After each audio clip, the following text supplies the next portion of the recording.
सैयदना इमाम हुसैन शहीद करबला, इमाम आली मकाम सिब्ते रसूल रज़ी अल्लाह तआला अन्हु व अर्ज़ाहु अन्ना, जब मदीने तैयबा में थे और आपको यजीद ने बैत के लिए इसरार किया, और जानते हैं मदीने का गवर्नर वलीद बिन उक़बा इमाम हुसैन को अपने घर में बुलाया और रात के वक्त कहा कि आप यजीद की बैत कर लें, सब ठीक हो जाएगा।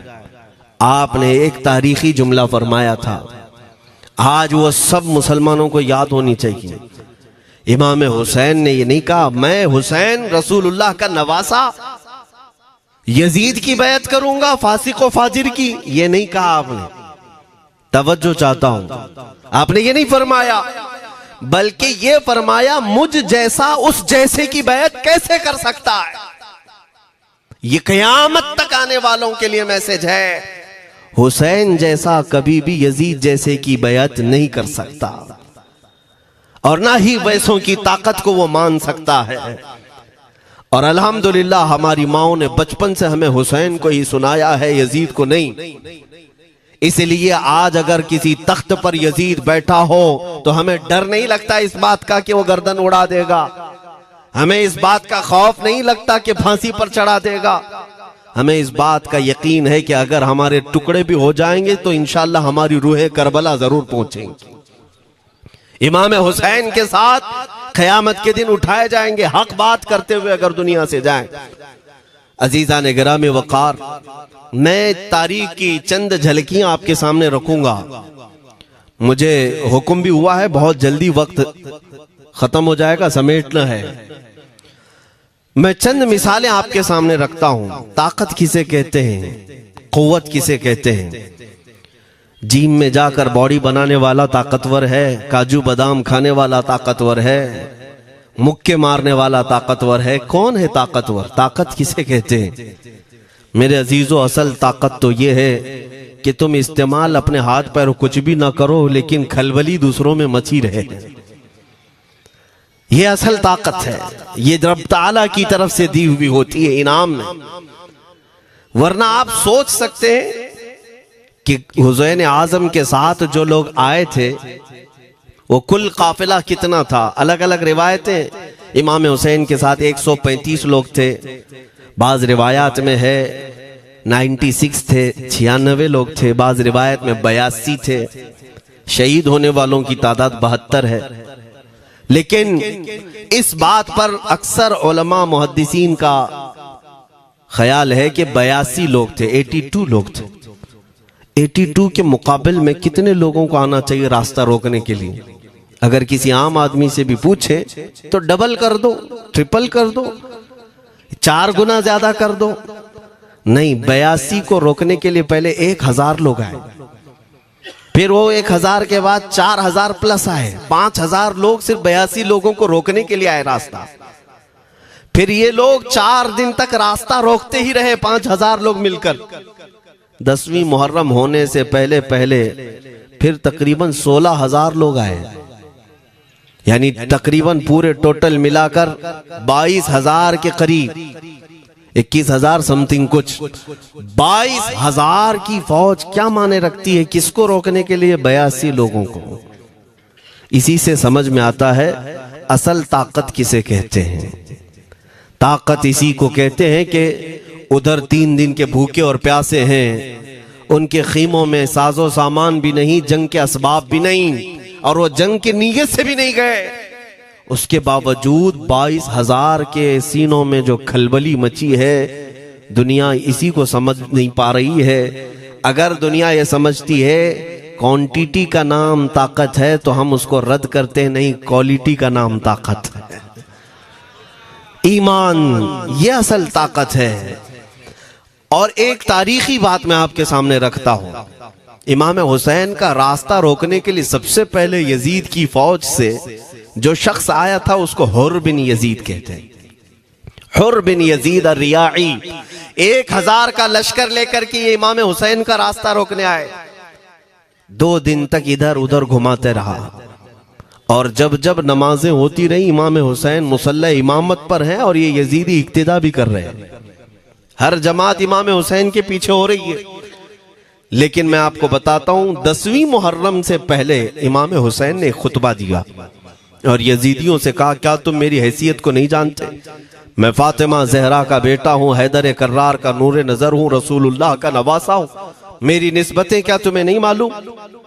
तुम मेरे खून से अपने हाथों को ना रंगो।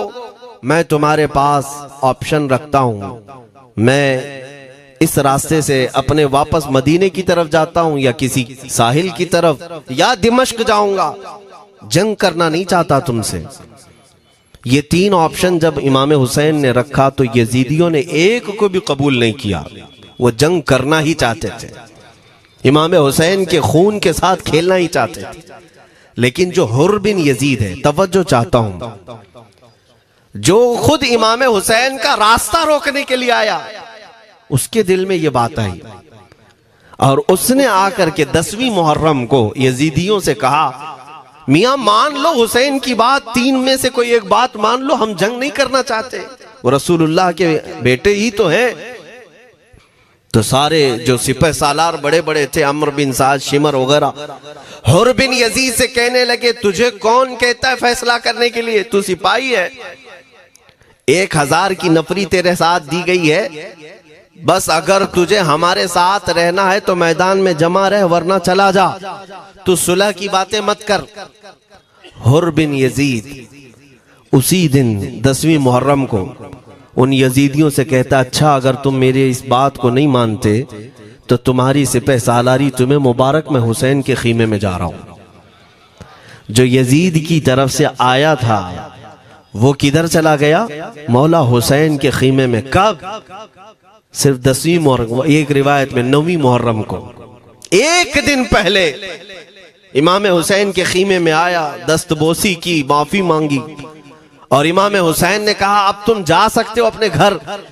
हुर बिन यजीद ने कहा, मैं उस वक्त तक अब आपका साथ नहीं छोड़ूंगा जब तक मेरे जिस्म में आखिरी सांस बाकी रहे, मैं आपके साथ रहूंगा। अब इमाम हुसैन की वफादारी में आने वाला कौन था? इसलिए मैं आपको एक चीज दे जाता हूं मेरे अजीजों, अल्लाह अज़्ज़ वजल की कुदरत के फैसले हैं, वो जब चाहता है कहीं से भी किसी को हिदायत अता फरमाता है। वो बातिल कुव्वतों के मौजूद पलने वाला बच्चा भी कभी रब तबारक व तआला हिदायत देता है, उसे आलिम बनाता है, और कभी काबे की छांव में पलने वाले को मौला अबू जहल भी बनाता है, गुमराह कर देता है। हुर बिन यजीद मौला हुसैन के पास आ गए। जो बात मुझे कहनी है उसके लिए मुझे इतना वाकया बयान करना पड़ा है। मैं असल पॉइंट की तरफ आता हूं, क्यों मैं ये बयान कर रहा हूं। जब 10वीं मुहर्रम को जंग शुरू हुई, अम्र बिन साद ने तीर चलाया, तो जानते हैं खीमा हुसैन की तरफ से सबसे पहले मैदान में उतरने वाला यही हुर बिन यजीद ही, यही उतरे अपने घोड़े पर सवार होकर उन्हीं यजीदियों से लड़ने के लिए जिनकी फौज में ये आए थे, उनके मुकाबले में लड़ने के लिए गए। और जब लड़ने की इब्तिदा हुई, सुबह से दोपहर के करीब तक वो लड़ते रहे, जवाल तक। अब जो बात कहना है तवज्जो से सुनो। हुर बिन यजीद ने सुबह से लड़ाई की, बहुतों ने वहां पर मैदान जंग में मुकाबला आराइयां की हैं, लेकिन हुर बिन यजीद की जो लड़ाई है वो तारीख में लिखी हुई। आज उन्होंने यजीदियों के साथ जो जंग किया, कई घंटे जंग करने के बाद, जानते हैं तन्हा हुर बिन यजीद ने 120 यजीदियों को कत्ल किया। 120 की तादाद, एक घोड़सवार एक ही है, 120 को मार गिराया। उसके बाद जामे शहादत नोश किया। मैं तारीख पढ़ रहा था, वहीं पर हमने किताब को रोक दी।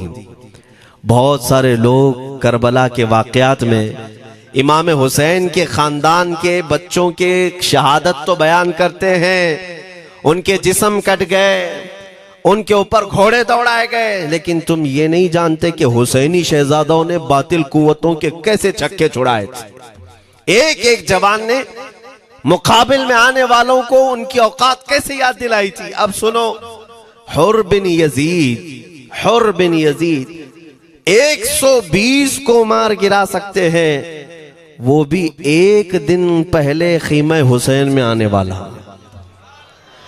एक दिन पहले खीमा हुसैन में आने वाला। बात समझ में आ रही है अभी? जो एक दिन पहले खीमा हुसैन में आ जाए उसकी ताकत का हाल ये है, जो पैदाइशी हुसैनी हो उसकी ताकत का हाल क्या हो। मेरे अजीजों, ताकत किसे कहते ये समझो। यह और बात है कि लोगों को अपनी ही औकात मालूम नहीं, अपनी हैसियत मालूम नहीं है। होता क्या है मैं आपको बताऊं। अल्लामा अब्दुल मुस्तफा आजमी साहब ने एक बड़ी प्यारी बात लिखी है। वो गुजरात के हालात बहुत अच्छी तरह से जानते थे। आपने एक बहुत अच्छी बात लिखी जो हमारे तमाम चीजों से या आज के जमाने में ये चीज मैच होती है। एक ताजिर तिजारत करने के लिए निकला, उसके पास कुछ कीमती हीरे थे, कीमती हीरे थे, और वो हीरों की तिजारत करता था और एक चोर उसके पीछे पड़ गया। और वो चोर रोजाना वो चोरी करने के चक्कर में रहता था कि जब रात को ये ताजिर सोए तो मैं ये हीरे निकाल लूंगा। लेकिन 2-3 दिन जब जब वो ताजिर सोता था वो पूरे हीरे चेक करता था, कहीं नहीं मिलते थे। थक गया चोर। 3 दिन के बाद उस ताजिर को उसने पूछा, चोर ने कहा कि तुम हीरे रखते कहां हो? दिन भर तो तुम्हारे पास होते, रात में कहां जाते? तो उस ताजिर ने कहा, अकल का अगर तू इस्तेमाल करता तो तुझे बात समझ में आती। रोजाना मैं तेरे ही जुब्बे में रात को ये हीरे रखकर खुद सो जाता था। वो अपना नहीं तलाश करता, इसका तलाश करता। बिला तशबीह बिला तमसील। मेरे अजीजों, तुम्हारे पास जो ताकत है तुम्हें उसका अंदाजा नहीं। तुम जो मोहब्बत मुस्तफ़ा सल्लल्लाहु अलैहि वसल्लम की शमा अपने सीने में रखते हो, मौला करीम का वादा है तुम्हारे साथ, काना हक्कन अलैना नस्रुल मोमिनीन। रब ताला फरमाता हमने अपने ऊपर लाजिम कर लिया है कि ईमान वालों की मदद करें। और हमने मदद देखी है, रब ताला की मदद देखी है। आज के इन हालात में मुझे बताओ, भौंकने वाले भौंक ही रहे हैं, बाकी तुम्हारा क्या बिगाड़ लिया, क्या तुम्हारा खराब किया? बस ये है कि तुम अपने अंदर खलबली मत मचाओ और ज्यादा खौफ और हिरास में मत जियो। अल्हम्दुलिल्लाह मुसलमान हैं, मोमिन हैं, किसी चोर कौम से तुम्हारा रिश्ता नहीं है। तुम दुनिया की उस अजीम कौम हो जो सिर्फ और सिर्फ अपने रब ताला के हुजूर झुकती है और अपने रब तबारक व ताला के हुजूर ऐसे झुकती है। मैं चैलेंज के साथ कहता हूं, पूरी दुनिया में कोई कम्युनिटी, कोई कौम ऐसी नहीं है जो अपने खुदा को देखने के बाद ही झुकती है। जिसकी भी जाओ, उनके खुदाओं की तस्वीर वहां पर सामने होती तभी झुकते हैं। वो चाहे ईसाई हो, यहूदी हो, कोई भी हो, उन्होंने कोई ना कोई या मूर्ति बनाई है या तस्वीर बनाई है, तब वो झुकते हैं। तन्हा तुम ईमान वाले हो जो आज तक अपने खुदा को देखा नहीं लेकिन हर दिन सजदा करते हो, तुम्हारा ये ईमान है। और कुरान में शुरू में ही अल्लाह ताला ने जो तारीफ फरमाई सूरह बकरा में, युमिनून बिल गैब, अल्लाह फरमाता है ये वो लोग हैं जो गैब पर ईमान रखते हैं, देखा नहीं। और दुनिया में करोड़ों मस्जिदें होंगी, किसी मस्जिद में अल्लाह की तस्वीर है? किसी मस्जिद में? और या तुम्हें सलातो सलाम पढ़ने के लिए मेरे आका की तस्वीर देखने की जरूरत है? यही तो तुम्हारा ईमान है मेरे अजीजों। मेरे आका को हमने दिल में बसा रखा है, और जब हुजूर पाक की याद आई, बगैर तस्वीर देखे हम खड़े हो जाते हैं और उनकी मोहब्बत वैसी होती है, हमें किसी तस्वीर और मूरत को देखने की जरूरत भी नहीं होती। तुम्हारी खुसूसियात बहुत हैं। अल्लाह रब्बुल इज्जत ने तुम्हारी पेशानियों को महफूज रखा है, किसी अहरे गैरे के सामने झुकने नहीं दिया। पेशानी मुकद्दस है तुम्हारी। हाँ, ये तो नहीं है कि तुम किसी दरख्त पर भी चले जाओ, पत्थर पर भी चले जाओ, चूहे पर भी झुक जाओ, सांप पर भी झुक जाओ, नहीं है। एक सहाबी हैं, ईमान लाने के बाद वो कहते हैं, या रसूल अल्लाह सल्लल्लाहु अलैहि वसल्लम, दो वाकयात ऐसे हैं जो ज़माने जहालत में हम करते थे। एक वाकया याद करता हूं तो रोना आता है और एक वाकया याद करता हूं तो हंसी आती है। हुजूर ने फरमाया वो दोनों क्या है बताओ। उन्होंने कहा पहला वाकया तो ये है जिसको याद करके रोता हूं कि जवानी में जब हमारे घर बेटी पैदा होती थी तो हम उसका गर्दन मरोड़ कर दफन कर देते थे। आज मुझे ये बात याद आती है तो रोना आता है कि हमने ऐसे कई बच्चियों को दफन कर दिया। अरब वाले दामाद बनाना नहीं चाहते थे और बेटियों को पहले ही मार देते थे। ये वो सहाबी कहते हैं अब याद आती है बात तो रोना आता है। मेरे आका सल्लल्लाहु अलैहि वसल्लम ने फरमाया फिर हंसी किस बात पर आती है। कहते हैं जमाने जहालत में हमारे खुदा जो होते जिनकी हम इबादत करते थे तो जब सफर में जाना होता था तो आटा गूंद करके खुदा बना लेते थे, क्योंकि सफर में जाना है और हर जगह उनको साथ में रखना था खुदा को। वो साहबी कहते हैं सफर के खुदा और होते थे, हवा का अलग, पानी का अलग, मिट्टी का अलग, सब लेकर के चलते थे। फिर हुजूर ने फरमाया हंसी किस बात पर आती है। वो कहते हैं बीच रास्ते में अगर खाना खत्म हुआ तो कभी खुदा का हाथ तोड़ के खाते थे, कभी पैर तोड़ के खाते थे। अरे मेरे अजीजों 1400 साल बाद आज जब आप हंस रहे हैं उस सहाबी को तो इस बात पर हंसी आती होगी। मैं ये बात सिर्फ इसलिए अर्ज कर रहा हूं कि शुक्र मनाओ अल्लाह रब्बुल इज्जत का कि तुम्हें रब तबारक व तआला ने उस कौम में पैदा किया है जिसका माथा सिर्फ वहदहू ला शरीक की बारगाह में झुकती है। तुम ईमान वाले हो। और मैंने आयत यही तिलावत की खुतबे में, वला तहीनु वला तहज़नु व अंतुमुल अअलौना इन कुंतुम मुमिनीन। घबराओ मत, परेशान मत हो, तुम सबसे ज्यादा सरबुलंद रहोगे अगर तुम ईमान वाले हो। ये कुरान की आयत है। ईमान किसे कहते हैं? ईमान किसे कहते हैं? यानी अल्लाह ने फरमाया अगर तुम ईमान वाले हो तो सबसे ज्यादा कामयाब हो। अब हम पूछते हैं रसूल पाक से ईमान किसे कहते हैं? मेरे आका की जुबान से सुनो, ला युमिनु अहदुकुम हत्ता अकूना अहब्बा इलैहि मिन वालिदिही व वलदिही वन नासी अजमईन। हजरत अनस से रिवायत है, हुजूर पाक सल्लल्लाहु अलैहि वसल्लम फरमाते हैं तुम में से उस वक्त तक कोई कामिल ईमान वाला नहीं हो सकता जब तक अपने वालिदैन, अपने बच्चे, अपने और सारे इंसानों से ज्यादा मैं उसके नजदीक महबूब ना बन जाऊं। हुजूर से कामिल मोहब्बत जब तक ना करोगे तब तक ईमान भी कामिल नहीं है। खुलासा कलाम यही है कि मोहम्मद से वफा तूने तो हम तेरे हैं। ये जहां चीज है क्या, लौह कलम तेरे हैं। बस इसी बात पर आपको आना है। इकबाल भी ये कहता है मैं जर्मनी गया, यूरोप का सफर किया, वहां की तरक्कियों को देखा और वो लोग बहुत आगे बढ़ रहे थे। मैं इसीलिए सफर किया कि मैं वहां तहकीक करके आऊं, देखूं, अपनी कौम को आकर के मैं बताऊं मुसलमानों को कि किस फील्ड में तुम जाओगे तो कामयाब होंगे। साइंस में, फिजिक्स में, ज्योग्राफी में, केमिस्ट्री में, मैथ्स में, कौन सी फील्ड में तुम जाओगे तो ज्यादा माहिर होगे। कई साल इकबाल ने वहां की खाक छानी, तहकीकात किया और वापस जब आया अपनी कौम की तरफ, अल्लामा इकबाल कहते हैं मैं सारी दुनिया वहां की यूरोप की छान करके आया, यही देखने गया था कि मेरी कौम किस मैदान में उतरे तो कामयाब होगी। तो लोगों ने पूछा क्या वो तुम्हें राज मिल गया? वो कहते हाँ मुझे राज मिल गया। लोगों ने पूछा किस मैदान में उतरे? तो वो इकबाल कहता है मैं तो राज को पहुंचा, अपनी कौम को बताता हूं तुम्हारी तरक्की का राज सिर्फ इतना ही है कि मोहम्मद से वफा तूने, कि मोहम्मद से वफा तूने तो हम तेरे हैं। ये जहां चीज है क्या, लौह कलम तेरे हैं। सारी कामयाबी का असल राज मेरे आका से बेइंतहा मोहब्बत है। मैं दीनी शख्सियात की बात अपनी जगह पर, जो जिसको आप दुनियावी उलूम कहते हैं, लाओ मैथ्स का कोई बहुत बड़ा माहिर रियाजीदान या कोई साइंटिस्ट आपको ऐसा लगता हो, लाओ मेरे आला हजरत इमाम अहमद रजा फाजिल बरेलवी के सामने। जानते हैं आप उस आला हजरत फाजिल बरेलवी ने 55 उलूम पर अपनी तहकीकात लिख दी हैं। बाकी जानते कितने थे वो अल्लाह ही बेहतर जाने।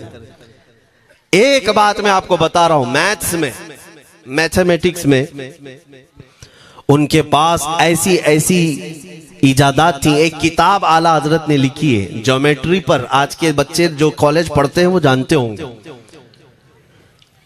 ज्योमेट्री की भी कई उसमें अक़साम लिखी गई हैं, और आला हजरत ने एक किताब लिखी है कश्फुल इल्ला अन सिमतिल क़िबला, क़िबला पहचानने का इल्म। तुम तो आज वो कंपास लेकर के पहचानते हो ना, अब तो मोबाइल में आ गया, मोबाइल को घुमाओ, इधर दिखा रहा उधर, उधर दिखा रहा उधर क़िबला। मेरे अजीजों, इस्लाम मशीनों से नहीं चलता है। इसका सेल चला गया तो क्या तुम्हारा इस्लाम चला जाएगा? इसकी बैटरी चली गई तो क्या तुम्हारा दीन चला जाएगा? नहीं, इस्लाम मुकम्मल कवायद और ज़वाबित के साथ है। सारी मशीनें खत्म भी हो जाए, इस्लाम ने तुम्हें कायदे बनाकर दिखाए हैं, प्रैक्टिकल। ये क़िबला पहचानने का इल्म होता है।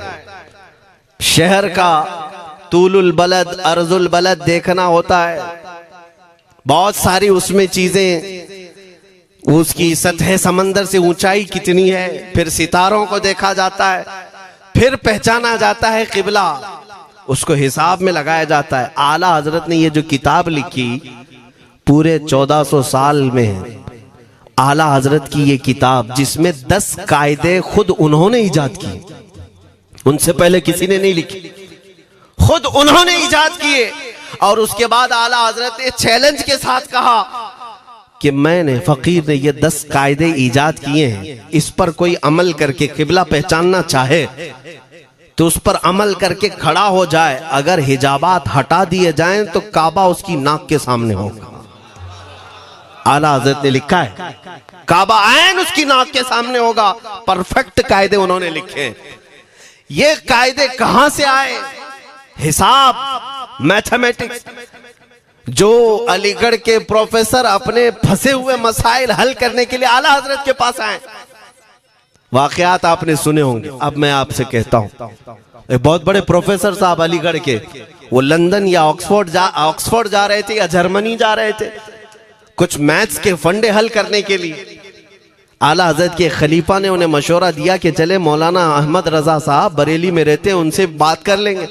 पहले तो उन्होंने मजाक उड़ाया, मौलवी लोगों का काम है, प्रोफेसर जिसमें फंसा हुआ है। उन्होंने कहा लंदन और जर्मनी जाने में जितना खर्चा आता है उससे कम ही बरेली को लगता है, एक बार ट्राई कर लीजिए। वो आए आला हजरत के यहाँ, वो मौलाना सैयद सुलेमान साहब के कहने पर जब आला हजरत के पास आए, असर का वक्त था, अजान हो चुकी थी, आप मस्जिद की तरफ जा रहे थे। प्रोफेसर साहब से मुलाकात हुई, आला हजरत ने पूछा कैसे आना हुआ? उन्होंने कहा एक बहुत पेचीदा मसले में फंस गया हूं, मैथ्स का, रियाजी का, हिसाब का हल नहीं होता, इसके लिए मैं बाहर का सफर कर रहा था। आपके शागिर्द मौलाना सुलेमान साहब ने कहा कि आपसे मिलने। आला हजरत ने कहा दिखाएं क्या मसला है?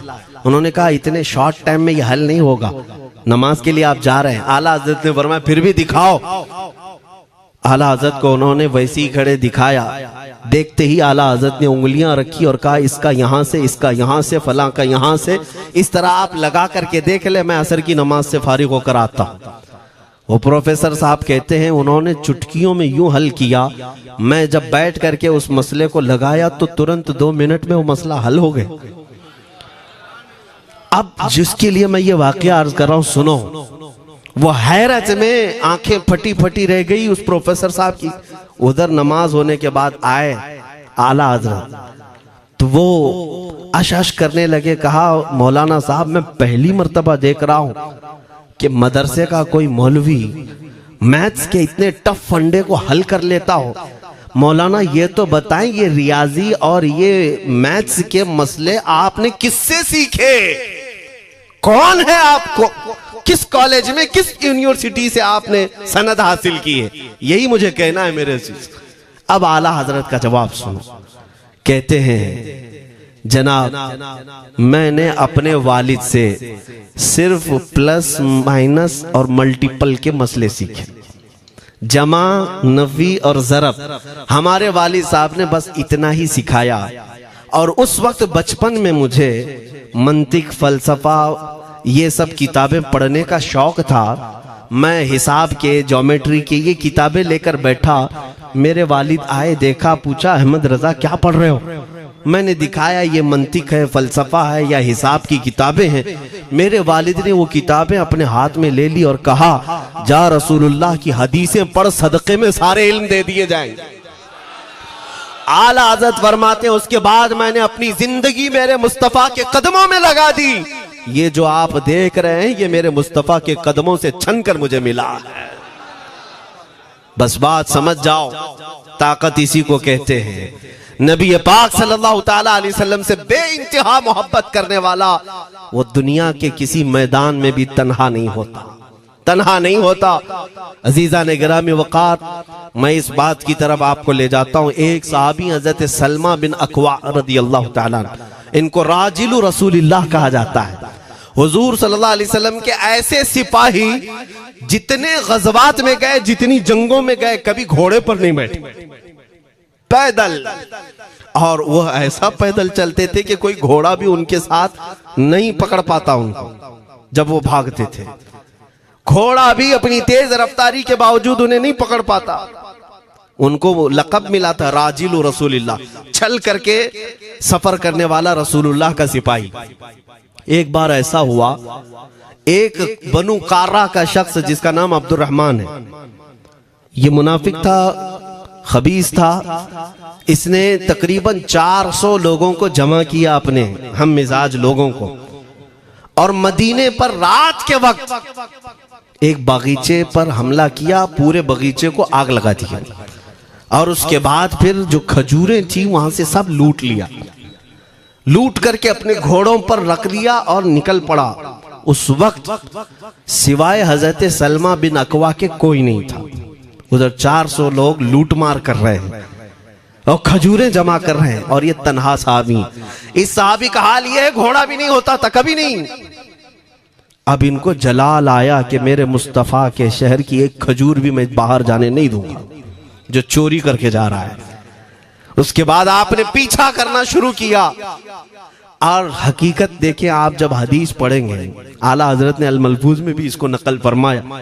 जब तक मैं ये हदीस पढ़ रहा था इतनी हंसी भी आती है और उनकी इस बहादुरी पर दिल खिल जाता है और सीना चौड़ा होता है कि वो अकेले किस बात पर भाग रहे थे। उनके पीछे 400 लोगों के पीछे भाग रहे।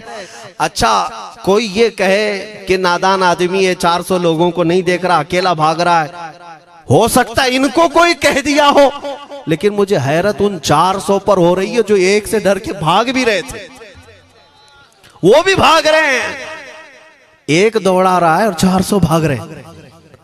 वह अब्दुर्रहमान कार्रा का रहने वाला कारी भागा जा रहा है और सबसे कह रहा है सलमा बिन अकवा से अपनी अपनी जान बचा लो।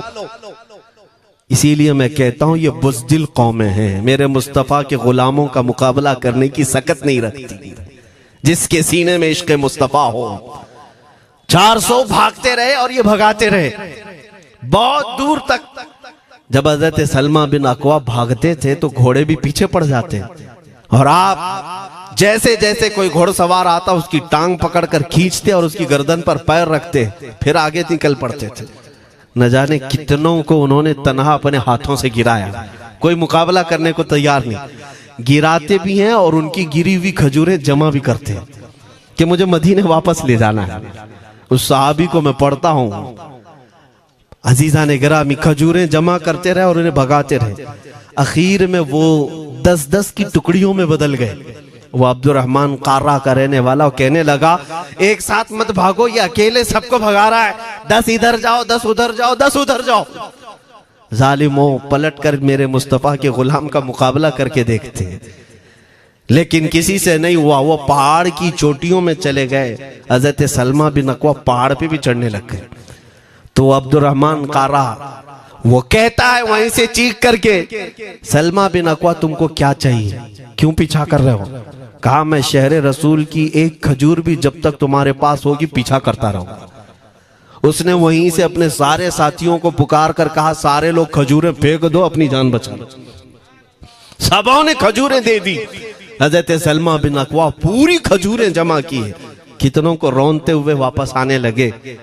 जानते हैं एक सहाबी और है हजरत अबू कुतादा, जिनको फारिसु रसूलिल्लाह कहा जाता है। उनका घोड़ा दौड़ता हुआ, उनको दौड़ाता हुआ हजरत अबू कुतादा उस पर हैं और 10 लोग और साथ हैं। वो हजरत सलमा बिन अकवा की मदद के लिए आ गए। जब वो आए तो ये अक्सर को तो गिरा चुके थे, खजूरें ले भी चुके थे। हजरत अबू कुतादा 10 सहाबा के साथ जब आए, हजरत सलमा बिन अकवा की और मदद हो गई।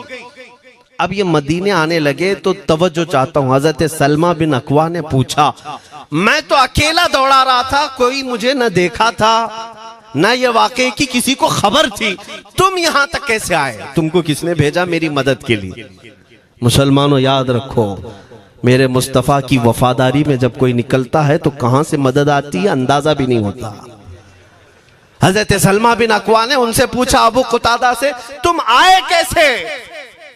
हजरत अबू कुतादा ने जो जवाब दिया वो और ताज्जुब का था। कहा, हमने नहीं देखा, हमको मालूम भी नहीं तुम किसके साथ गए हो, हमें ये वाकया भी नहीं मालूम, लेकिन हम अपने खीमे में बैठे थे, हमारा ये घोड़ा दौड़ता हुआ है, ये घोड़ा दौड़ता हुआ आया और दोनों पैर बार बार उठा करके हिनहिनाने लगा।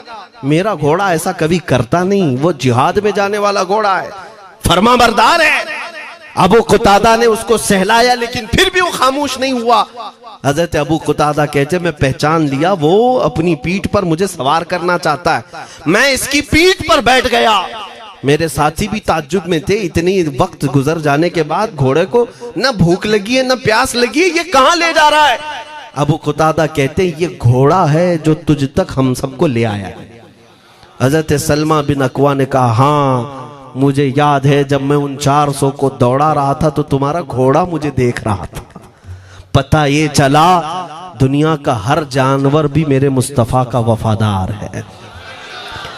अगर तुम नबी पाक सल्लल्लाहु अलैहि वसल्लम की इज्जत व हुर्मत के लिए उठते हो तो चूंटियां अपने सुराख में तुम्हारे लिए दुआ में मशगूल हो जाती हैं, मछलियां पानी में तुम्हारे लिए दुआएं करती हैं। अजीज़ान गिरामी वक़ार, आज मैं अपने जुमलों को समेटते हुए ये बात कहता हूँ, धोराजी की सरजमीन मैंने कभी सुना नहीं या कभी आपसे मुलाकात नहीं की, लेकिन इतना बड़ा मजमा हमें जो सुनने के लिए बैठा है, लोग मुसाफे के लिए आए, फूल हार पेश किए, टूट पड़ते हैं मुलाकातों के लिए। मैं अक्सर जलसों में भी और अपने प्रोग्रामों में ये कहता हूँ, मुझे जो आप इज्जत की निगाह से देखते हैं या मिलना चाहते हैं या देखना चाहते हैं या सुनना चाहते हैं, तो वो इसलिए नहीं है कि किसी बाप का, बड़े बाप का बेटा है या किसी सियासी पार्टी का नेता है। आपकी जो मोहब्बत है वो सिर्फ इसलिए है, ये नाज ये अंदाज हमारे नहीं होते, झोली में अगर टुकड़े तुम्हारे नहीं होते, या रसूल अल्लाह जब तक के मदीने से इशारे नहीं होते, रोशन मेरी किस्मत के सितारे नहीं होते। जो कुछ भी इज्जत मिली है हमें आज, वो किसी और सलाहियत की वजह से नहीं। साफ मैं बता देता हूं, मैं मुकर्रिर आदमी नहीं, मैं खतीब आदमी नहीं, मैं वो शोलाबार मुकर्रिर नहीं हूं कि जिनकी तकरीरों से लोग बहुत ज्यादा नफा उठाते हो। मैं तो तालिबे इल्म आदमी हूं। मेरे आका सल्लल्लाहु ताला अलैहि वसल्लम के लिए इतनी वफा करना जानता हूं कि मैंने यह अहद कर लिया है, मेरे जिस्म में जब तक खून बाकी रहेगा, एक भी सालिम कुत्ता मेरे आका की तरफ उंगली भी उठाए, हम अपनी गर्दन भी निछावर करने को तैयार रहेंगे। मेरे आका सल्लल्लाहु ताला अलैहि वसल्लम के लिए कुर्बानी का जज्बा है, इसलिए मेरे आका ने ये इज्जत अता की है। फिर मुझे ये कहने का हक भी है, जब तक बिके न थे तो कोई पूछता न था, या रसूल अल्लाह तुमने खरीद कर हमें अनमोल कर दिया।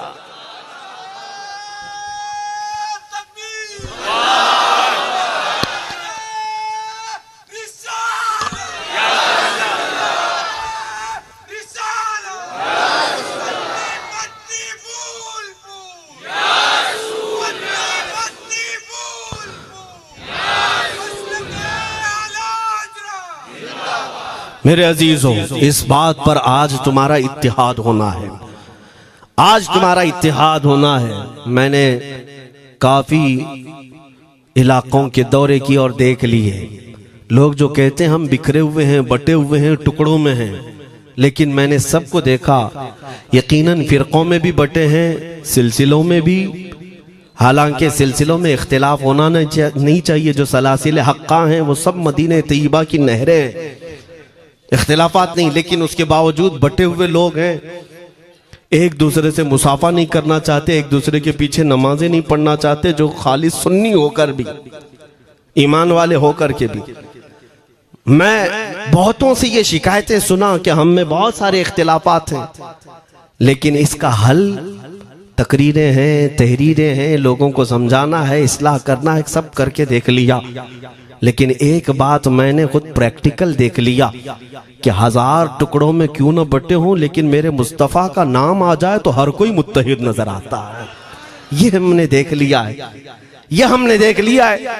किसी भी पीर से बैत क्यों ना हो, मैं दूसरों की बात नहीं करता, लेकिन मैंने पूरे हिंदुस्तान के कोने कोने में देखा है जाकर के, किसी भी सुन्नी सहीहुल अकीदा पीर से बैत क्यों ना हो, अगरचे उसके आपस के झगड़े हों, लेकिन हमने एक मजमे में मुझे सुनने वालों को, ऐसे इख्तिलाफ वालों को भी देखा, दोनों सुन रहे हैं, लेकिन जब हमने पूछा मेरे मुस्तफ़ा करीम की इज्जत पर बात आए तो तुम में से कौन खड़ा हो सकता है, हर इख्तिलाफ रखने वाला भी ये कहता है, या रसूल अल्लाह, ये जिस्म भी तुम्हारा, ये जान भी तुम्हारी, करूं तेरे नाम पे जां फिदा, न बस एक जां दो जहां फिदा, दो जहां से भी नहीं जी भरा, करूं क्या करोड़ों जहां नहीं। ये हर एक का नारा है।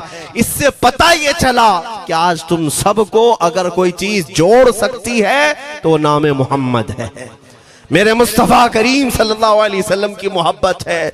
गुंबदे खजरा की छांव में सबको जमा करो, इंशाअल्लाह अज़ीज इत्तिहाद बरकरार रहेगा। असल की तरफ नजर रखो, बादशाह की तरफ नजर रखो, बाकी जितने वली हैं, जितने पीर हैं, सब वजीर हैं, सब वजीर हैं, बादशाह सिर्फ मेरा मुस्तफ़ा है।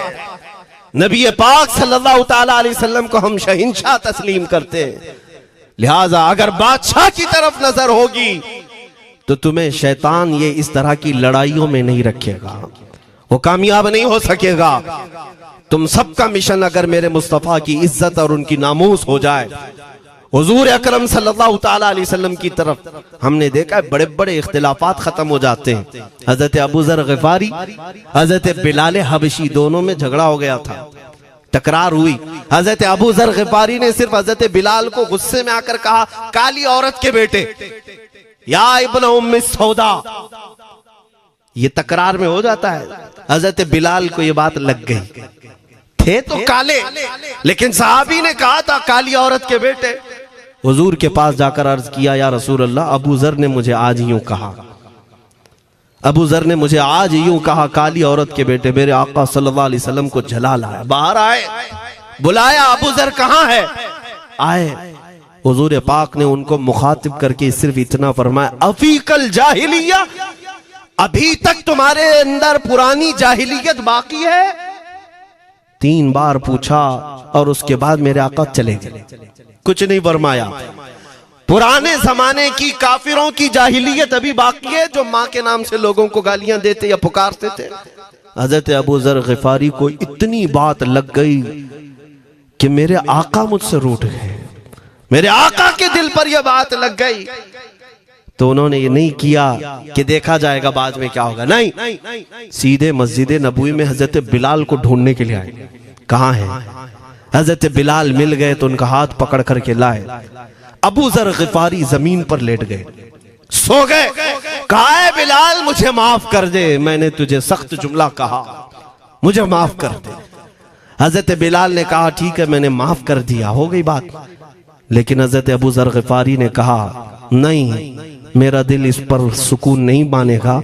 एक काम करो ए बिलाल, तुम अपना ये पैर मेरे चेहरे पर रगड़ो, ये तुम्हारा तलवा जिसको मैंने काला कहा था, उसी तलवे से मेरे चेहरे पर तुम रगड़ो, ताकि मुझे मेरी हैसियत पता चल जाए। हजरत बिलाल क्या उनकी बात पर अपना पांव उनके चेहरे पर रगड़ देते, दोनों हाथों से उनको जमीन पर उठाया और सीने से सीना लगाया। कहा है अबू ज़र, कैसी बात करते हो, जिस आका के तुम गुलाम हो उसी आका का मैं भी गुलाम। मैंने ये तारीख में पढ़ा है, अगर सख्तियों को कोई चीज जोड़ सकती है तो वो मेरे आका की मोहब्बत है और मुस्तफा करीम की मोहब्बत है। तुम्हारे सीने चौड़ा कर देगी, तुम्हारा दिल कुशादा कर देगी, तुम अपनों को एक्सेप्ट करने लग जाओगे अपने नबी की निस्बत पर। हाँ, एक बात याद रखें, मैं ये सिर्फ मेरे आका की निस्बत वालों के लिए कह रहा हूं। बाकी हमारा अकीदा तो ये है, नबी से हो जो बेगाना उसे दिल से जुदा कर दे, पिदर मादर बिरादर जानो माल उन पर फिदा कर दे। हम उसको मानते ही नहीं, चाहे बाप हो कि माँ हो, जो मेरे नबी को नहीं जानता, जो मेरे आका की अजमत को नहीं पहचानता। मैं उनके बारे में नहीं कहता। हाँ, हमारे एक उस्ताद बुजुर्ग उन्होंने फरमाया था कि बेटा बात करने का लहजा नरम रखना हमेशा। बहुत सारे लोग हमारी तकरीरों को अभी अभी जो सुनते हैं वो कहते हैं बहुत कड़क बोलते हैं, सख्त बोलते हैं। मेरे अजीजों, पिछले 15 साल से करते हैं हम तकरीरें, अखलाकियात पर, तसव्वुफ पर बहुत सारे नरम अंदाज में गुफ्तगू करने के हम आदी थे। वो सब नहीं देखते, लेकिन जहां हम थोड़ा सा चीखते हैं या गरज के साथ बोलते हैं, वो बहुत जल्दी किसी को लगती है और कहते हैं आप बहुत कड़क लहजे में कहते हो। 90% हमने नरम लहजे में बात किया है, लोगों को अखलाकियात सिखाया है। चोरी, जिना, डकैती, सूद, शराब, इन सब की मजम्मत पर बयानात हमने रिकॉर्ड किए। वो सब नजर नहीं आता, लेकिन सख्त जुमले बहुत जल्दी नजर आते हैं। लेकिन ये मैं क्यों करता हूं वो भी आपको बता दूं। हमारे एक बुजुर्ग उस्ताद ने फरमाया, कहा कि बेटा नरम गुफ्तगू करने की आदत रखना, इसलिए कि मेरे आका सल्लल्लाहु अलैहि वसल्लम की सुन्नत है नरमी से कलाम करना। लेकिन एक बात याद रखना, जिंदगी भर नरमी से बात करो, लेकिन मुस्तफा करीम सल्लल्लाहु अलैहि वसल्लम की एहानत या दुश्मनी किसी में देखो तो फिर न तुम्हारी जुबान मीठी होनी चाहिए, न दिल नरम होना चाहिए, न दिमाग ठंडा होना चाहिए। हाँ, ये ईमान का तकाजा है। हम जो सख्त बात करते हैं, लोगों को ऐसा लगता है कि इतना कड़क नहीं बोलना चाहिए। तुम्हें पता भी नहीं हज़रत उमर फारूक कितना बोलते थे। हाँ, उमैर बिन वहब एक शख्स था जो हुजूर के कत्ल का इरादा करके आया था मक्का से। सफवान नाम का एक और शख्स, उमैर नाम के 2 लोग हतीम काबा में बैठकर मीटिंग करके आए, क्योंकि सफवान का बाप जंग बदर में मारा गया था, उमैर का बेटा जंग में कैदी होकर हुजूर के पास कैद था। दोनों का प्रॉब्लम सेम था। दोनों लोग हतीम काबा में बैठ करके फैसला करते हैं। सफवान ने कहा मैं तुझे बहुत पैसे दूंगा, एक तलवार को जहर में बुझा कर जाओ मदीने और मोहम्मद का कत्ल करके आओ सल्लल्लाहु अलैहि वसल्लम।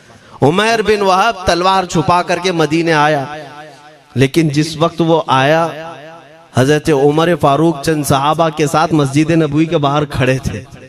देखते ही उसकी गर्दन में जो है ये गमछा डाला, रुमाल, और कहा खुजू हादल कल, पकड़ो इस कुत्ते को। ये हजरत उमर की जुबान से निकलेंगे, कहते हैं पकड़ो इस कुत्ते को। यही वो है जो बद्र के अंदर, मैदान बद्र में मक्का वालों को भड़का रहा था जंग पर हुजूर के खिलाफ। यहाँ मदीने में आया है, पकड़ो इसको। हजरत उमर बाहर ही सब कर देते, लेकिन कहा कि मैं हुजूर से पूछ के आता हूँ इसका करना क्या है। मेरे आका के पास गए, कहा या रसूल अल्लाह, शैतान कुरैश आया है, कुरैश का शैतान आया है उमैर बिन वहब, और मुझे लगता है वो बुरी नीयत से आया है। हजरत उमर पहले ही भांप रहे हैं, मुझे लगता है वो बुरी नीयत से आया है, क्या करना है आप हुक्म फरमाए। मेरे आका ने फरमाया उमर उसको अंदर ले आओ। उमैर बिन वहब को वैसी गर्दन में वो गमछा डाल के घुमा के अंदर ले आए मस्जिद नबवी में। हुजूर ने पूछा, हजरत उमर से कहा छोड़ दो उसको। जब अंदर आया तो पूछा हुजूर ने क्यों आए उमैर। अब वो झूठ बोलने लगा, कहा मेरा बेटा आपके पास कैदी है, खैर खैरियत पूछने के लिए आया, और क्या है। मेरे आका ने फरमाया सच सच बताओ क्यों आए हो। उसने फिर कहा मैं अपने बेटे की खैरियत मालूम करने आया हूं, और क्यों आया हूं। हुजूर ने फरमाया खैरियत मालूम करने आए तो तलवार लेके क्यों आए हो। उसने तलवार दिखाने के लिए फेंक दिया, कहा इस तलवार का क्या होना है। तलवार तो हमारे पास बद्र में भी थी, लेकिन फतह आप ही के साथ थी। बड़ी बड़ी बातें करने लगा। मेरे आका को जलाल आया और कहा उमैर वो बात क्यों नहीं बोलते जो तुम सफवान के साथ काबा के हतीम में बैठकर करके आए हो। मदीने में बैठा रसूल खाने काबा में होने वाली गुफ्तगू को सुन रहा है। दूरो नजदीक के सुनने वाले वो काने लाले करामत पे लाखों सलाम। ये हदीस मौजूद है, सही हदीस है। इसी हदीस के तर्जुमानी करते हुए हम तो ये अकीदा रख ही सकते हैं ना, हम यहाँ से पुकारें वो वहां से सुने, मुस्तफा की समाअत पे। हाँ, यह अकीदा बरेली वाले का जो है वो अपने पेट का अकीदा नहीं, ये सहाबा का अकीदा है। मेरे अजीजों, जब मेरे आका ने फरमाया वो बात बताओ जो हतीम काबा में करके आए हो, अब थर थर थर कांपने लग गया। इससे इस रसूल से क्या छुपाएं जो हतीम काबा में तन्हाई में होने वाली मीटिंग को भी जानता हो। कहा अब मैं क्या बताऊं जब आपको सब मालूम है। अब मैं जो कहना चाहता हूं वो ये है, अशहदु अन्नका मुहम्मदन रसूलुल्लाह, मैं गवाही देता हूं कि आप मोहम्मद अल्लाह के रसूल हैं सल्लल्लाहु। ईमान ले आए। अब सुनिए मेरे अजीजों, ईमान लाने के बाद हुजूर पाक सल्लल्लाहु अलैहि वसल्लम ने तलकीन फरमाई कि अब इस्लाम पर कायम रहो, ईमान पर बरकरार रहो। कत्ल करने के लिए आया, मेरे मुस्तफ़ा का गुलाम बन गए। अब उसके बाद हजरत उमर क्या कहते हैं, हजरत उमर जो गमछा गले में डाल के अंदर लाए थे, अब गले में हाथ डालकर बाहर ले जाते हैं। और बाहर जो साथी खड़े थे उन सबको मुखातिब करके कहते हैं, लोगों सुनो। हजरत उमर के अल्फाज सुने, कहते हैं थोड़ी देर पहले ये जो शख्स तुम देख रहे हो, मुझे खिंजीर इससे अच्छा लगता था। अल्लाह, ये लफ्ज भी है, वल्लाही इन्नी लअहब्बु खिंजीरन मिन हाज़ा। कहते हैं कि इससे बेहतर मैं खिंजीर को समझता था क्योंकि ये दुश्मन रसूल था। लेकिन अब सुनो ऐ लोगों, अब मेरे सगे बेटे से ज्यादा मुझको ये अजीज है, इसलिए कि मेरे आका का गुलाम। यही ईमान है, यही ईमान है। अजीज़ान गिरामी, खुलासा कलाम मेरी बात का यही है, मोहम्मद की मोहब्बत दीन हक की शर्त अव्वल है। इसी में हो अगर खामी तो सब कुछ नामुकम्मल है। इकबाल ने क्या खूब कहा था, अगर पहचानना हो तो मेरे अजीज़ों पहचानो, तुम मेरे आका सल्लल्लाहु अलैहि वसल्लम के कदमों तक अगर पहुंच गए तो यही दीन है। बमुस्तफ़ा बरसा खैश के दी हमाऊस, गर्ब उन रसीदी तमाम बुल हबीस। अपने आप को हुजूर तक पहुंचा दो, इसी का नाम दीन है। और अगर वहां तक नहीं पहुंच सके, जिंदगी पूरी अबू लहब की तरह है। हो ना ये फूल तो बुलबुल का तरन्नुम भी ना हो, चमने दहर में कलियों का तबस्सुम भी ना हो ना ये साकी तो मैं भी ना हो, खुम भी ना हो, बस में तौहीद दुनिया में ना हो, तुम भी ना हो। या रसूल अल्लाह, खीमा अफलाक का इस्तादा उसी नाम से है, नबज़ हस्ती तपश आमादा उसी नाम से है। दश्त में दामने कोहसार में मैदान में है, बहर में मौज की आगोश में तूफान में है, चीन के शहर मराकश के बयाबान में है, और पोशीदा हर मुसलमान के ईमान में है। वो मेरे आका की जात ही है, हर जगह है, और उसी की तरफ हमें सबको मुतवज्जह होने की आज जरूरत है। ताकत किसका नाम है, मैंने शुरू इसी बात से किया था, इसी पर खत्म करता हूं। ताकत और कुव्वत सिर्फ बॉडी बनाने को नहीं कहते, ताकत और कुव्वत सिर्फ और सिर्फ काजू बादाम खाने को नहीं कहते। ताकत और कुव्वत उसके अंदर है जो देखने को अगरचे कमजोर लगता हो, लेकिन दुश्मनों के सीने उसकी याद से ही आज भी खलबली मच जाती हो। हमने देखा है 100 साल पहले की बात, आला हज़रत इमाम अहले सुन्नत फाजिल बरेलवी इमाम अहमद रजा खां, नाम तो हर बच्चा जानता है आज, और अपनों से ज्यादा गैर भी जानते हैं और थरथराते भी हैं। लेकिन क्या कभी तुमने आला हजरत की सीरत में यह पढ़ा कि उनका जिस्म कैसा था? उनका जिस्म कैसा था? बहुत लहीम शहीम, चौड़े सीने वाले, बड़े बाल वाले, ऊंचे चेहरे वाले? नहीं मेरे अजीजों, तारीख में आप पढ़ोगे आला हजरत कसरत से लिखने की वजह से, कसरत से इबादत की वजह से जिस्मानी एतबार से बड़े दुबले पतले थे, बड़े दुबले पतले थे। लोग देखने वालों ने यह कहा है जिस्मानी साख्त ऐसी नहीं थी कि कोई पहलवान नजर आता हो, दुबले पतले थे, नहीफ थे, देखने में कमजोर लगते थे। लेकिन मजाल है जब वो आशिक रसूल का कलम चलता था, कलम चलता था, और वो भी यूं पुकार कर कहता था ये रजा के नेज़े की मार है, कि आदू के सीने में गार है, किसे चारा जोई का वार है, कि ये वार वार से पार है। और फिर उन काफिरों को कहा था उस इमाम अहले सुन्नत ने, किल के रजा है खंजरे खूंखार बरकबार। ये कोई दावा नहीं कर सकता आज। किल्क किसको कहते हैं समझा भी देता हूं मैं आपको। किल के रजा, आला हज़रत अपने कलम को कह रहे हैं, किल्क मतलब कलम, रजा का कलम कैसा है? खंजरे खून खार बरकबार, यानी खून पीने वाला खंजर और चमक पैदा करने वाली जो बिजली होती है। आला हज़रत बड़े नरम दिल भी थे, रहम दिल भी थे। अपनों को जब नवाजते थे तो बेहिसाब नवाजते थे। आजिजी ऐसी कि बच्चों से भी माफी मांगते, आजिजी ऐसी, और अपने पीर खाने पर जाने की बात आए तो चप्पलें कितनी दूर छोड़ जाए। गुरूर और घमंड की बात नहीं, लेकिन जब मेरे मुस्तफा के दुश्मनों से मुकाबले की बात आती तो यूं कहते, तुम क्या समझते हो किल के रजा है खंजरे खूंखार बरकबार, आदा से कह दो खैर मनाए न शर करें। ये बात ईमान के तकाजे की है। मैं आज हर आलिम से मिंबर पर बैठे हुए और हर मोमिन से यही कहना चाहता हूं, जो मेरे मुस्तफा की इज्जत की बात आए सर चढ़कर बोलना सीख जाओ। मेरे आका ने फरमाया है, जालिम और जाबिर बादशाह के सामने हक बात का ऐलान करना सबसे अफजल जिहाद है। और ये तो कर ही सकते हो। उन पाखंडियों को लफ्ज़ जिहाद से भी डर लगता है और लफ्ज़ जिहाद पर ही बड़ा प्रोपेगेंडा करते हैं। मुझे इस बात का कोई खौफ नहीं। हाँ, लोग ये कहते हैं मौलाना जिहाद के लफ्ज पर थोड़ा साइड होकर के बात कर लेते हैं। तुम बुज़दिल क्यों बने जा रहे हो? लफ्ज़ जिहाद एक पाकीज़ा लफ्ज है, मुकद्दस लफ्ज है। इस लफ्ज को अगर निकाल दिया तो मेरे आका की आधी सीरत खत्म हो जाएगी। कैसे बताओगे नबी पाक की सीरत? बदर को क्या कहोगे? तकरार हुई थी। खंदक, उहद, तबूक, खैबर, ताइफ, ये सब को क्या कहोगे? तकरार हुई थी। जिहाद लफ्ज है, सेल्फ डिफेंस का नाम है। इतना हक तो हर एक को है मेरे अजीजों। लेकिन ये तो आज मैं ये बात भी नहीं कर रहा हूं तुमको तलवार उठाओ, बंदूक उठाओ, गोली मारो, बंदूक से लो, ये सब बातें तो हम करते भी नहीं, हमें जरूरत भी नहीं। लेकिन हमें पता है हमारे अल्फाज ही काफी हैं।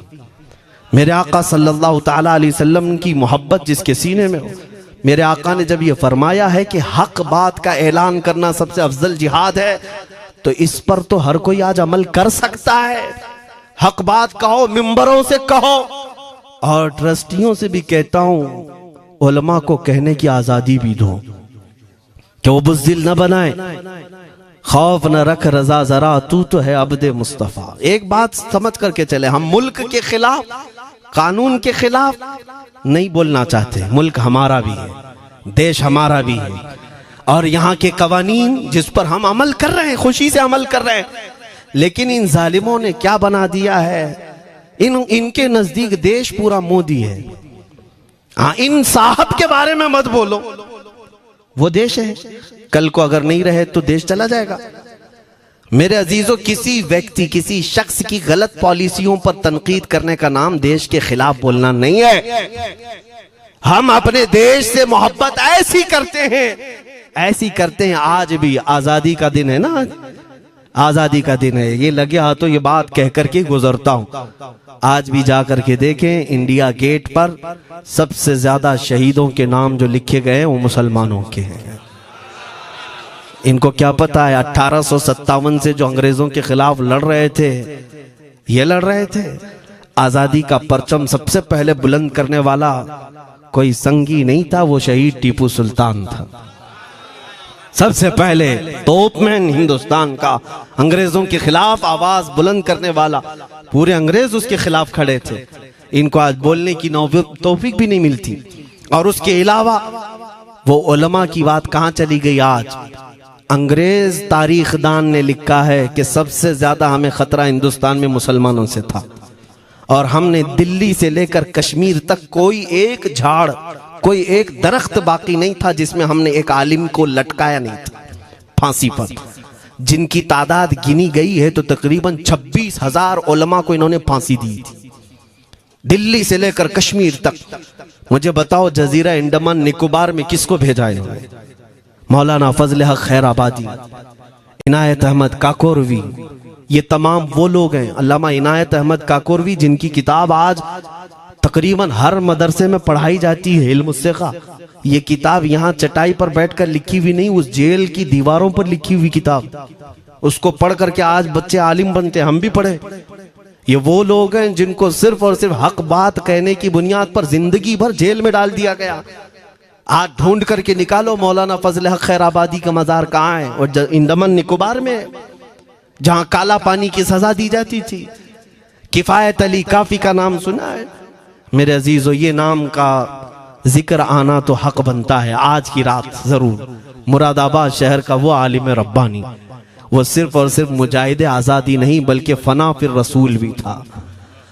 आप इसी से अंदाजा लगा लें, आला हजरत जैसा आशिक, हदायके बख्शिश लिखने वाला।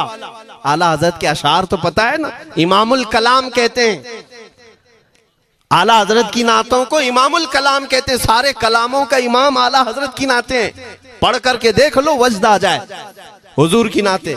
लेकिन उस आला हजरत से पूछा गया, आप किसकी नाते पसंद करते हैं? आला हजरत फरमाते हैं, मैं सिर्फ दो ही लोगों की नाते सुनता हूं, या तो हसन रजा बरेलवी की या अल्लामा किफायत अली काफी की। आला हजरत जिसकी नाते सुनते हो, इसी से अंदाजा कर सकते हो किफायत अली काफी कौन थे। मैं अक्सर जगहों पर इनका तस्करा करता हूं ताकि बच्चों के जहनों में ये बात मुंतकिल हो जाए। अब मैं आपको बताऊं, उनकी जुबान में अल्लाह ने वो ताकत दी थी कि वो जब इश्क़ रसूल पर बोलते थे तो हजारों का मजमा रोने लगता था, उनकी तरफ आ जाते। और अंग्रेजों को ये बात कतान पसंद नहीं थी। उन्हें कई तरह से गिरफ्तार करने की कोशिश की गई। आखिरकार एक मुनाफिक के जरिए से मौलाना किफायत अली काफी को गिरफ्तार करने के लिए अंग्रेज आए। कितने जानते हैं? 3000 लोग आए एक आलिम को गिरफ्तार करने। हमेशा कुत्ते झुंड में ही आते हैं। हाँ, मॉब लिंचिंग भी जो है ना, कुत्ते झुंड में ही करते हैं। किफायत अली काफी रहमतुल्लाह अलैह को गिरफ्तार करके ले गए दारुल इमारत में। अंग्रेजों ने रात के वक्त किफायत अली काफी के कपड़े खोले और उनके जिस्म पर गर्म इस्त्री फेरी।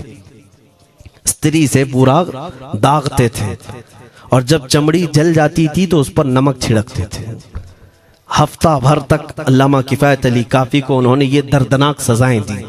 बीच में कई मर्तबा उनको सामने ऑफर रखा, तुम बदल लो अपनी बातें, छोड़ दो अपनी इस कौम को वरगलाना, छोड़ दो ये सब जो तुम तकरीरें करते हो, हम अपने हुकूमत में तुम्हें ले लेंगे, वजीफा भी देंगे, ओहदा भी देंगे। किफायत अली काफी रहमतुल्लाह अलैह ने फरमाया, तुम गलत जगह हाथ मारे हो। हाँ, ये वो जगह नहीं है जहां से 500 पाउंड लेकर के कौवा भी हलाल कर दिया जाए, हर चीज जो है तुम्हारे हिसाब की बना दी जाए। ये वो जगह नहीं है। किफायत अली काफी रहमतुल्लाह अलैह ने कहा, मेरा दीन इतना सस्ता नहीं है, इतना सस्ता नहीं है। उसके बाद उन्होंने कहा, तो फिर तुम मरने के लिए तैयार रहो। कहा, खुशी से। 8 दिन के बाद उनको एक चौराहे पर ले जाकर फांसी का फंदा लगाया गया और पूरे मजमे में आपको फांसी के लिए चढ़ाया गया। अंग्रेजों ने पूछा था, कोई आखिरी वसीयत है तुम्हारी, कोई आखिरी ख्वाहिश है तो बता दो लोगों में। फांसी पर चढ़ने वाला ये कहता होगा, मेरी बीवी से मिल लूं, बच्चों से मिल लूं, जायदाद प्रॉपर्टी की वसीयत कर दूं, मेरे बाद कौन बैठेगा वो कह दूं। लेकिन किफायत अली काफी की बात पर कुर्बान जाओ। उस भरे मजमे में कहते, हाँ मेरी आखिरी ख्वाहिश एक ही है, एक बार नाते रसूल पढ़ लो। अल्लाह अल्लाह, एक बार नाते रसूल पढ़ लो। उन्होंने कहा, ठीक है, तुम्हारी इस ख्वाहिश का हम अदब करते हैं, कर लो। किफायत अली काफी रहमतुल्लाह अलैह फांसी के फंदे पर चढ़ने से पहले क्या मगन होकर के गुनगुना रहे थे। यूं कह रहे थे, कोई गुल बाकी रहेगा न चमन रह जाएगा, पर रसूलुल्लाह का दीने हसन रह जाएगा। अतलसो कम ख्वाब की पोशाक पे नाजा न हो, इस तने बे जान पर खाकी कफन रह जाएगा। सब फना हो जाएंगे हश्र तक काफी, वो लेकिन नाम हजरत का जुबानों पर सुखन रह जाएगा। ये नाते पाक गुनगुनाते हुए चढ़ गए फांसी के फंदे पर। लोगों ने देखा फांसी तो लगी लेकिन लबों पर उसी तरह की मुस्कुराहट थी। क्यों? ये राज है मेरे अजीजों, मरने वाला ही जानता है। फंदा बाद में लगता है, आमिना का लाल पहले तशरीफ लाता है। मौत का दर्द उसे क्या होगा जो जमाले मुस्तफा देख रहा हो, मेरे आका सल्लल्लाहु ताला अलैहि वसल्लम की तरफ महव हो। अब सुनो, मैं ये बात क्यों कह रहा हूं, तुम इन बातों से घबराना नहीं, इन बातों से डरना नहीं कि कल को अगर आपके मिंबर पर बैठकर खिताब करने वाला ये आपका गुलाम मर जाता है, कट जाता है, कोई मुझे मार देता है, तो इस बात का यकीन रख लेना, दीन रुकेगा नहीं। और मेरे आका सल्लल्लाहु अलैहि वसल्लम के नामूस और उनकी इज्जत में कोई कमी आने वाली नहीं। हमारे मर जाने से कुछ नहीं होना है, इसलिए कि हर सुन्नी बच्चा जानता है इस्लाम जिंदा होता है हर करबला। हम मरने के बाद इस बात का यकीन रखते हैं अगर हमारी मौत हो गई इस रास्ते में तो इस्लाम की आबियारी होगी, इस्लाम और फूलेगा फलेगा। और हुआ यही, किफायत अली काफी को फांसी का फंदा देकर 8 दिन तक जश्न मनाया था अंग्रेजों ने। जब मौलवी चला गया जो लोगों को तकरीर करता था, हजारों का जमा करता था, हुजूर अकरम सल्लल्लाहु अलैहि वसल्लम की मोहब्बत की बातें करता था, चला गया, हमने फांसी दे दी। लेकिन इन जालिमों को मालूम नहीं मेरे खुदा का कानून क्या है, कुदरत खुदाबंदी का कानून क्या है। मुरादाबाद शहर में ये किफायत अली काफी को 1857 के पहले फांसी दे रहे हैं और उसी साल मुरादाबाद के करीब बरेली शहर में अल्लाह ताला अहमद रजा पैदा कर रहा है। तुम एक आशिक को फांसी दिए, हुजूर पाक के चाहने वाले को तुमने फांसी देकर ये समझा कि आप खत्म हो गया इश्क की बातें करने वाला। लेकिन कुर्बान जाओ मोहब्बत मुस्तफा पर, मेरा रब ऐसे इन मक्कारों के मकर को फेरता है कि फौरन अल्लाह ताला ने ऐसा आशिक पैदा किया कि फिर बरेली की तरफ से उठने वाली आवाज एक शहर में, एक बस्ती में नहीं, दुनिया के कोने कोने में पहुंच गई। आज 100 साल हो गए उस मर्दे कलंदर इमाम अहले सुन्नत को दुनिया से गए हुए, लेकिन हर मस्जिद की मिंबर और मेहराब आवाज देती है मुस्तफा जाने रहमत पे लाखों सलाम, शमे बज़ में हिदायत पे लाखों सलाम। और फिर हमारे बच्चे भी ये आज कह जाते हैं, डाल दी कल्ब में अज़मत मुस्तफा सय्यदी आला हजरत पे लाखों सलाम। ये निजाम है मेरे मौला का, एक चिराग तुम बुझाओगे मौला 100 चिराग रोशन फरमाएगा। हाँ इंशाअल्लाहुल अज़ीज, इस बात पर हम सबको जमा होना है। अल्लाह करीम हमें हमारी खोई हुई ताकत व कुव्वत अता फरमाए। आप रब तबारक व तआला की बारगाह में ये दुआ करें कि ऐ रब्बे जुल जलाल, जब तक जिंदगी बाकी है मौला मुझे तेरे नबी के वफादारों में शुमार फरमा। इसलिए मैं जब भी हुजूर की बारगाह में अरीजा पेश करता हूँ तो ये जरूर कहता हूँ, आका बद हैं तो आपके, भले हैं तो आपके, टुकड़ों पे यही के पले हैं, रुख किधर करें, तुझसे जो मुंह छुपाएं तो करें किसके सामने। या रसूल अल्लाह, क्या किसी और से तवक्को नजर की है? हमारा मानना तो ये है, मैंने देखा भी है अपने बच्चों को, और हम कहते हैं मेरे आका की बारगाह में, आका गुनहगार तो हो गए लेकिन आपके गद्दार नहीं है, गद्दार नहीं है। जब तक गद्दार नहीं होंगे मेरे आका की तरफ से तुम्हारे लिए हमेशा इस्तकबालिया खुला रहेगा। आओ मेरे अजीजों, इस बात पर मैं गुफ्तगू को खत्म करता हूँ आज के इस उर्स मुबारका में। और आज आजादी की ये रात है, हम बारगाह मुस्तफा में अरीजा पेश करते हैं, या रसूल अल्लाह, आपको इस वतन से बूए वफा आई थी, मेरे आका इस वतन की तरफ नजरे करम फरमा दे। क़यामत तक आने वाली हमारी नस्लों में मेरे आका सिर्फ आपके आशिक ही पैदा हो, कोई गद्दार ना पैदा हो। हमारी दुआ यही है मेरे आका, मैं मुजरिम हूँ आका, मुझे साथ ले लो कि रस्ते में हैं जा बजा थाने वाले, चमक तुझसे पाते हैं सब पाने वाले, मेरा दिल भी चमका दे चमकाने वाले। व आखिर दावाना